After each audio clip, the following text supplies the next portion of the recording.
बहुत समय पहले की बात है। ढोलकपुर नामक राज्य के सुदूर मार्गों से एक महान संत का गुजर हो रहा था। उनके चेहरे पर तेज था, आंखों में शांति और चाल में स्थिरता। तभी उनकी दृष्टि एक झाड़ी की ओर गई जहां हलचल हुई। कौन है वहाँ? बाहर आओ बेटा, डरने की जरूरत नहीं है। झाड़ी के पीछे से धीरे धीरे एक आदमी निकला। फटे हाल कपड़े, उलझे बाल और निगाहें झुकी हुई।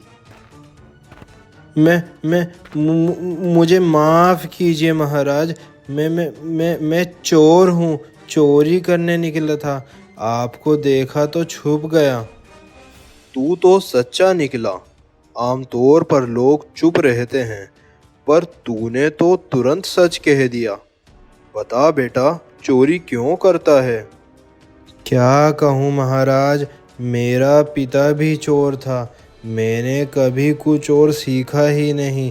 ना ही मैं ज़्यादा पढ़ा लिखा हूँ, ना ही कोई हुनर मेरे हाथ में है। पेट पालने का यही तरीका जानता हूँ। चोरी करना गलत है, पर उससे भी बड़ा पाप है झूठ बोलना। एक बात मान ले मेरी, चाहे जो हो जाए, झूठ मत बोलना। सिर्फ झूठ ना बोलूं? मगर चोरी का काम बिना झूठ के कैसे चलेगा महाराज? तू करके देख, सच का प्रभाव चमत्कारी होता है।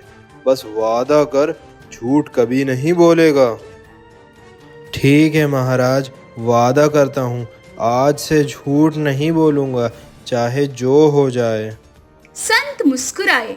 उनके चेहरे पर एक संतोष था, जैसे किसी अनमोल बीज को जमीन मिल गई हो। वो आगे बढ़ गए और चोर अपने रास्ते।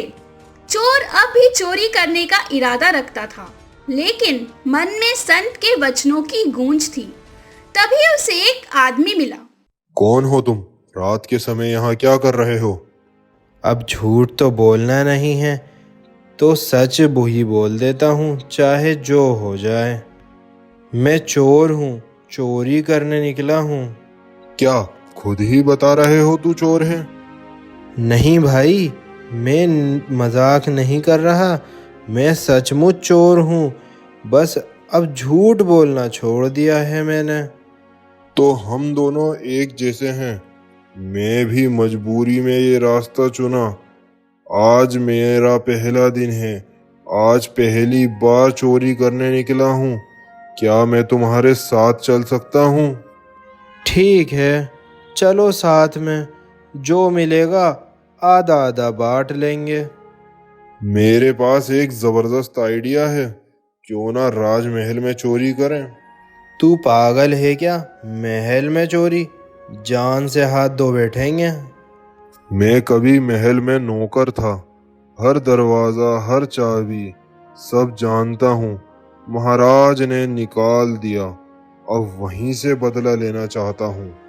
चोर थोड़ी देर चुप रहा। अंत में मन की मजबूरी और मौके के लालच में मान गया। राजमहल के पीछे घना अंधेरा और सन्नाटा पसरा हुआ था।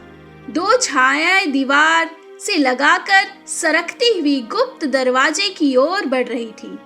चोर अब एक नए मोड़ पर था, जहां उसके भीतर का सच और बाहर की दुनिया की चालाकी टकराने वाली थी। यही है वो गुप्त दरवाजा अंदर जाने का। अब यहाँ से तुम्हारा काम शुरू होता है। तू यहीं पे ही पहरा देना, मैं अंदर जाकर सब कुछ समेट कर लाता हूँ। चोर अंदर दाखिल होता है। जैसे जैसे वो साथी के बताए रास्ते पर चलता है, उसका दिल जोर जोर से धड़कता है, लेकिन उसकी आत्मा शांत है, क्योंकि वह झूठ नहीं बोलेगा, चाहे जो हो जाए। कमरे के अंदर 3 कीमती हीरे चमक रहे थे। चोर की नजर उन पर टिकी, पर मन में संत की बात गूंज रही थी, सच बोलना मत छोड़ना। अरे, ये तो 3 हीरे हैं, लेकिन हम तो 2 हैं। अगर मैं तीनों ले गया तो साथी को क्या दूंगा? और अगर 2 दूंगा तो झूठ बोलना पड़ेगा। नहीं, मैं 2 हीरे ही लेके जाऊंगा, तीसरा हीरा यहीं छोड़ देता हूँ। सच की राह कठिन थी, लेकिन चोर ने तीसरा हीरा वहीं छोड़ दिया और 2 हीरे लेकर बाहर निकल गया। ये रहा तुम्हारा हिस्सा, 1 हीरा। मैंने सिर्फ 2 निकाले थे। परंतु वहां तो 3 हीरे थे ना। हाँ, पर तीसरा हम 2 में बांटना मुश्किल हो जाता, इसलिए उसे वहीं छोड़ आया। या तो ये बेहद ईमानदार है या बेहद चालाक। अगली सुबह जब खबर फैली कि महल में चोरी हुई है, तो पूरे राजमहल में हड़कंप मच गया। राजा ने तुरंत जांच के आदेश दिए। मंत्री जी, खजाने की जांच की जाए। ये काम किसी अंदरूनी व्यक्ति का हो सकता है।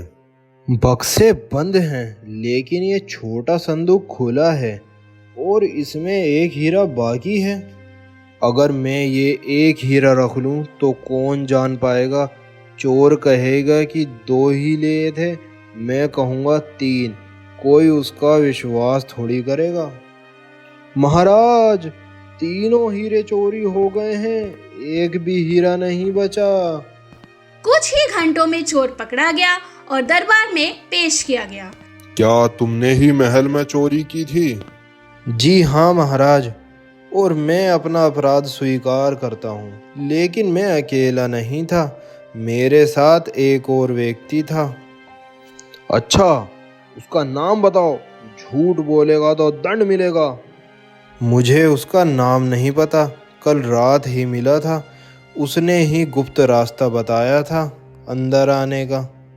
राजा ध्यान से चोर की बातें सुन रहे थे, लेकिन मंत्री का चेहरा बदला हुआ था, जैसे कुछ छुपा रहा हो। मंत्री जी, यह सच कह रहा है, क्योंकि मैं ही वह साथी था। दरबार में सन्नाटा छा जाता है, सब चौंक जाते हैं। रात को मैं भेष बदलकर नगर में घूम रहा था।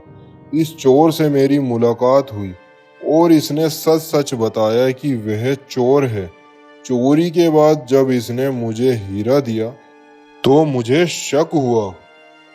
यह रहा मेरा हिस्सा, लेकिन जब मैंने जाकर देखा तो तीसरा हीरा वहीं रखा था, जिसे मंत्री जी ने आज गायब बताया। मंत्री जी, अब आप बताएंगे कि वह हीरा आपकी जेब में कैसे आया, या सैनिकों को आदेश दूं?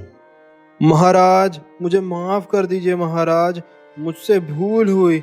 लालच में आकर तीसरा हीरा मैंने अपने पास रख लिया था महाराज। आपको मंत्री पद के लायक नहीं समझा जा सकता। सैनिकों, इन्हें कारागार में ले जाएं। सच का एक उजाला अंधेरे महल को उजागर कर दिया था। एक चोर जिसने केवल सच बोलने का वादा किया था, आज पूरे राज्य की आंखें खोल चुका था। राजा ने जब चोर की ईमानदारी देखी तो पूरा दरबार स्तब्ध रह गया। एक साधारण चोर जिसने चोरी की लेकिन कभी झूठ नहीं बोला, उसने पूरे राज्य को सच्चाई का एक नया अर्थ सिखाया। एक ऐसा व्यक्ति जो चोर होते हुए भी सच बोलने से नहीं डरता है, इस राज्य की असली ताकत बन सकता है। मैं तुम्हें एक अवसर देना चाहता हूँ। क्या तुम इस राज्य के मंत्री बनने के योग्य बनना चाहेंगे? महाराज, मैं तो एक चोर हूँ, मैंने चोरी की है। तुमने अपराध स्वीकार किया, झूठ नहीं बोला। मंत्री पद शक्ति से नहीं, सत्य से मजबूत होता है। महाराज, ये सम्मान मेरे लिए बहुत बड़ा है, लेकिन मैं किसी और से सलाह लेना चाहता हूँ जिसने मुझे यह राह दिखाई। चोर अब फिर से उस जंगल की ओर निकल पड़ा जहां उसका जीवन बदला था। संत अब भी उसी वृक्ष के नीचे ध्यान मग्न बैठे थे। गुरुदेव, मैं आपके पास एक चोर बनकर आया था। आपने मुझे सच्चाई की राह दिखाई और आज राजा ने मुझे मंत्री बनने का प्रस्ताव दिया है।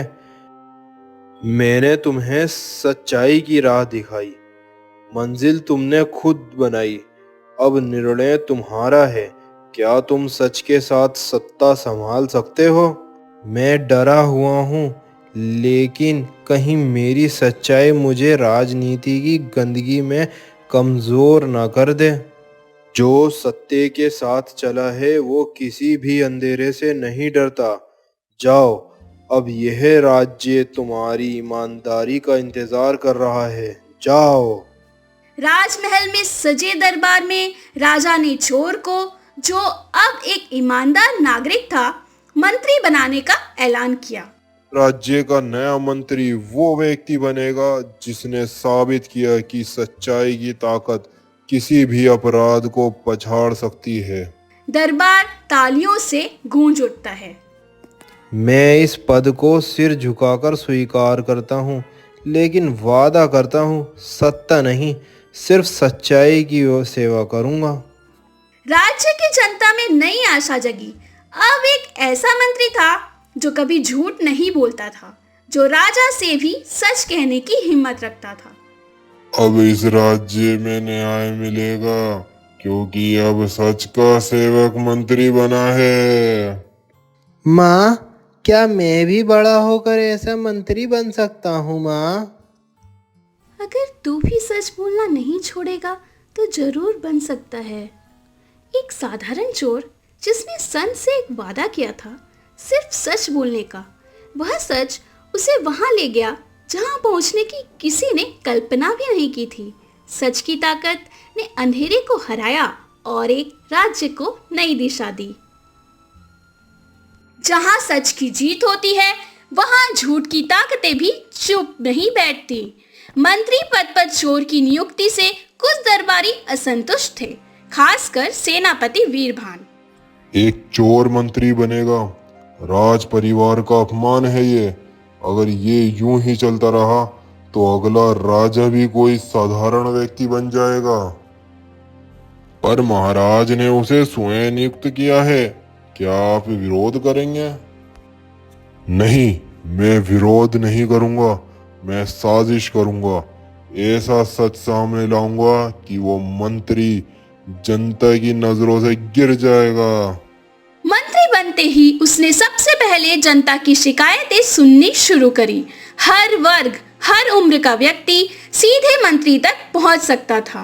मंत्री जी, हमारे गांव की नहरें सूख चुकी हैं, कई सालों से कोई सुनवाई नहीं हुई है। मैं खुद वहां जाऊंगा, समाधान होगा, लेकिन बिना झूठे वादों के। वीरभान ने मंत्री को फंसाने की योजना बनाई। उसने महल के खजाने से चोरी करवाने की योजना रची ताकि आरोप मंत्री पर लगे। चोरी ऐसी होनी चाहिए कि सबको लगे अंदर के किसी व्यक्ति ने की है और दोष उसी पर जाए जो कभी चोर था। अगली सुबह राजमहल के खजाने से कीमती रत्न गायब थे। सारा दरबार हैरान रह गया। इतनी कड़ी सुरक्षा के बावजूद चोरी? मंत्री, क्या आपने कुछ देखा?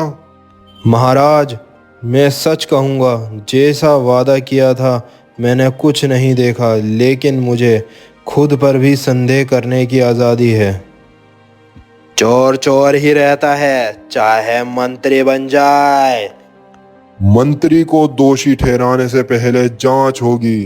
मंत्री ने खुद चोरी की जांच शुरू की। उसने सबूत इकट्ठे किए, पहरेदारों से पूछताछ की और महल के दीवारों में छुपे रास्तों को खंगाला। ये रास्ता महल से सीधा सेनापति के कक्ष तक जाता है और यहाँ मिट्टी पर ताज़े पग चिन्ह हैं। वीरमान जी, मैं आपके साथ सीधे महाराज के सामने चलना चाहता हूँ। मुझे कुछ उत्तर दीजिए और आपसे सच की उम्मीद करता हूँ। तुम मुझे सच सिखाओगे?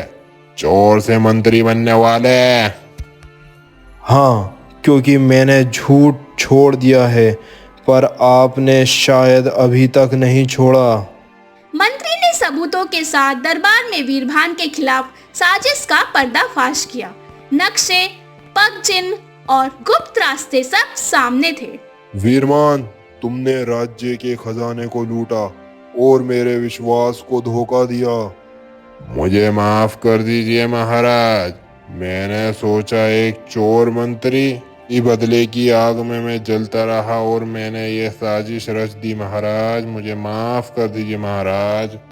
वो चोर अब सच्चा सेवक है और तुम एक सेनापति होकर विश्वासघाती निकले। सच की राह कठिन थी, पर चोर ने फिर एक बार साबित किया, ईमानदारी हर चालाकी से बड़ी होती है और जब सच्चाई के हाथ में अधिकार होता है तो अंधकार की कोई साजिश नहीं चलती।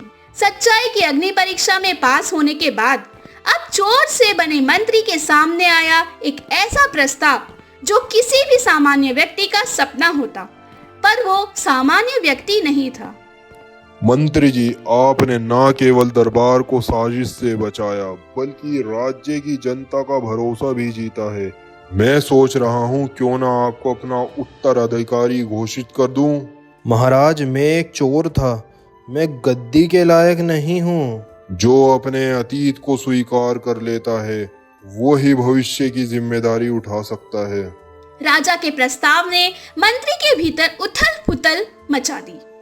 उसने संत की दी हुई माला पहनी और एकांत में बैठकर सोचा। मैंने सत्य की राह पकड़ी, पर क्या ये सत्य रास्ता मुझे सत्य की ओर ले जाए या सेवा की ओर? वहीं उसे अपने अतीत की आवाजें सुनाई देती हैं, चोरी के दिन, संत की बातें और अपने वादे। राजमहल के बाहर जनता का सैलाब उमड़ आया। किसान, व्यापारी, सैनिक सभी ने एक सुर में आवाज उठाई, हमें वही राजा चाहिए जिसने सच्चाई की लड़ाई लड़ी। हमें सच का सेवक चाहिए। पहले राजा हमारी बात नहीं सुनते थे, अब मंत्री जी खुद खेतों में आते हैं। यही तो असली राजा है। मैं आज पूरे राज्य के सामने घोषणा करता हूँ, मंत्री जी, क्या आप मेरी गद्दी संभालने को तैयार हैं? महाराज, अगर आप मुझे राजा बना दें तो मैं जनता का सेवक रह पाऊंगा। अगर आप सच्चे राजा बने तो आप सबसे बड़ा सेवक बनेंगे। तो फिर मैं सत्ता नहीं चाहता, मैं सेवा चाहता हूँ। पर अगर राजगद्दी सेवा का माध्यम बने तो मैं उसे स्वीकार करता हूँ, ना सम्मान समझकर, ना अधिकार, बल्कि जिम्मेदारी मानकर। कुछ ही दिनों में पूरे राज्य में उत्सव हुआ। एक चोर जो संत से मिला, सच बोलने की कसम खाई और फिर अपने कर्मों से महानता को पाया, अब राजा बना था। हर किसी को दूसरा मौका नहीं मिलता, पर जो सच्चाई से उस मौके को अपनाता है, इतिहास वही बनाता है। चोर से मंत्री और मंत्री से राजा बनने का ये सफर यही कहता है, सच की ताकत सबसे बड़ी ताकत होती है। अगर आपको ये कहानी पसंद आई हो तो लाइक जरूर कीजिए, कमेंट करके बताइए कि किस मोड़ पे आपको सबसे ज्यादा छुआ और सब्सक्राइब करना मत भूलिए। ऐसी और भी कहानियां जल्द आ रही हैं। हर कहानी एक आवाज होती है, बस सुनने वाला चाहिए।